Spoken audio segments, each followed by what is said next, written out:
the coin that couldn't be seen.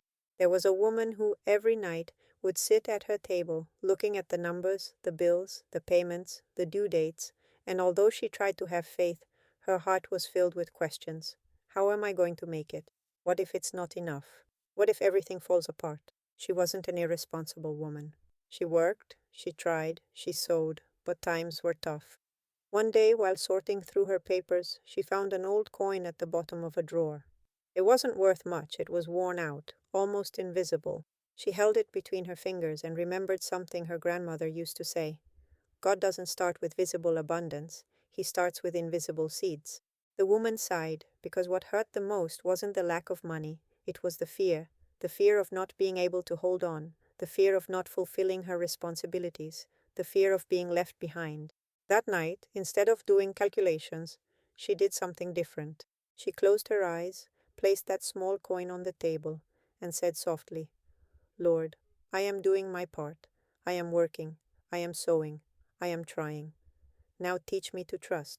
No money fell from the sky. The phone didn't ring with a miraculous offer, but something changed.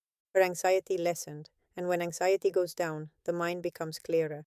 The next day, she saw an opportunity she hadn't noticed before, a small adjustment, an idea that could generate income, a contact who could help. Nothing huge, nothing spectacular, but enough to get started, because faith doesn't eliminate effort, it illuminates it. Many times we believe that abundance will come as a stroke of luck, as an extraordinary event. But almost always, abundance arrives as direction, as clarity, as strategy, as consistency. God doesn't always multiply money first, He multiplies vision.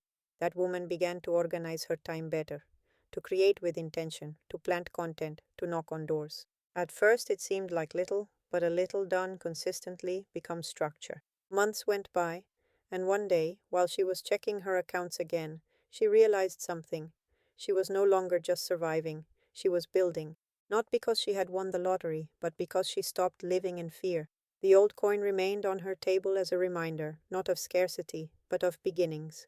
Because the little you have today is a seed, and a seed doesn't look like a tree until someone decides to plant it.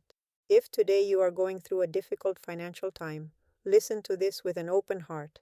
God is not abandoning you, He is teaching you stewardship, discipline, and trust. Sometimes the miracle isn't that more money appears, it's that you develop the mind capable of sustaining it, and that is true abundance. Don't despair, don't compare yourself, don't make impulsive decisions out of fear. Keep sowing, keep creating, keep learning, keep moving forward. Faith is not closing your eyes and waiting. It's walking even when you can't see the whole path. Maybe today you don't see the results, but what you're building in silence is taking root. And when the roots are deep, the fruits are steady. Today I want to pray with you, Lord, for the person listening to this story who feels financial pressure. Give them peace in the midst of uncertainty. Give them clarity to make wise decisions. Give them discipline to build. Give them confidence not to give up. Teach them to see the seed where others only see little. Teach him to manage what he has today to sustain what will come tomorrow and never lose hope. Amen. If this story spoke to your heart, if you're going through a difficult time, if you need to remember that even small things can be seeds, comment, I trust, and subscribe.